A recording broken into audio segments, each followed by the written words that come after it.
नमस्कार शेतकरी मित्रांनो, कृषी विकास राहुल या चॅनलवरती मी राहुल तुमचं मनपूर्वक स्वागत करतो। मित्रांनो, आता दिवाळी झाली आहे आणि बऱ्याच शेतकऱ्यांना आता हरभरा या पिकाकडे कल वळतोय।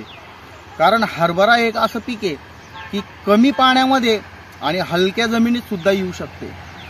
आता मित्रांनो, हरभरा पिकाची लागवड करत असताना आपण कोणत्या व्हरायटीची म्हणजे कोणत्या जातीची निवड करावी याचा प्रश्न सगळ्या शेतकऱ्यांना पडलेला आहे।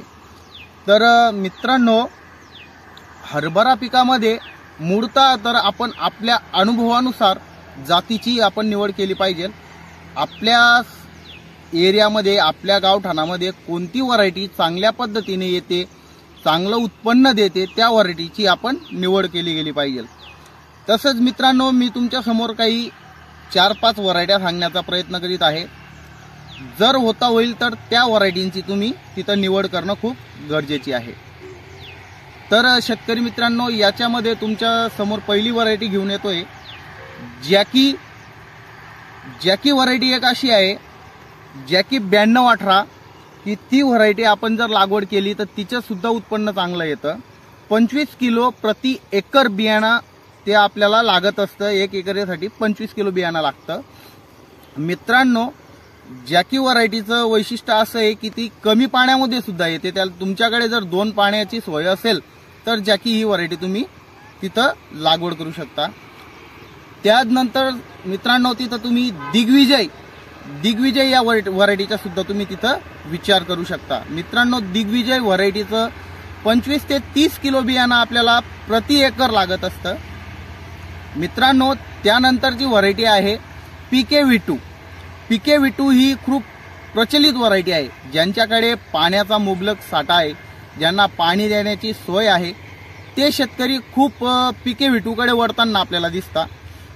आणि PK-V2चं एकंदरीत उत्पन्न सुद्धा चांगलं येतं। 110 दिवसापर्यंत ती येत असते।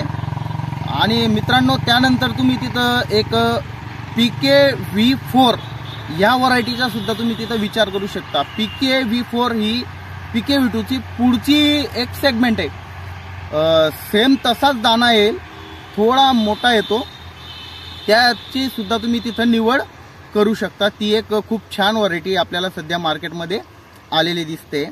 शेतकरी मित्रांनो, आपल्याकडे जमीन कोरडवाहू आहे, पाण्याची सोय नाहीये आणि अशा वेळेस कोणती व्हरायटी करायची? त्यावेळेस मित्रांनो, तुम्ही तिथं विजय 4 या व्हरायटीची निवड करणं गरजेची आहे। विजय 4 या व्हरायटीला पाण्याची कमीत कमी गरज असते। जर समजा आपल्याकडे नाहीचे पाणी, विजय 4 ची निवड केली तरी सुद्धा उत्पन्न तिथे येत असतं। मित्रांनो, त्यानंतर आपल्यासाठी मी एक व्हरायटी सुचवतोय, ती म्हणजे फुले विक्रम ही एक खूप छान व्हरायटी आहे। ती 110 दिवसापर्यंत आपल्याला तिचं उत्पन्न आलेलं दिसतं। फुले विक्रमचं कम से कम 25 ते 30 किलो बियाणं हे प्रति एकर लागत असतं। मित्रांनो, ह्या ज्या मी तुम्हाला व्हरायट्या सांगितल्या आहेत, ह्या व्हरायट्या जर आपण निवड केली तर आपल्याला म्हणजे कमी पाण्यामध्ये चांगलं उत्पन्न येणारी व्हरायटी आहेत। मित्रांनो, ही माहिती तुम्हाला कशी वाटली?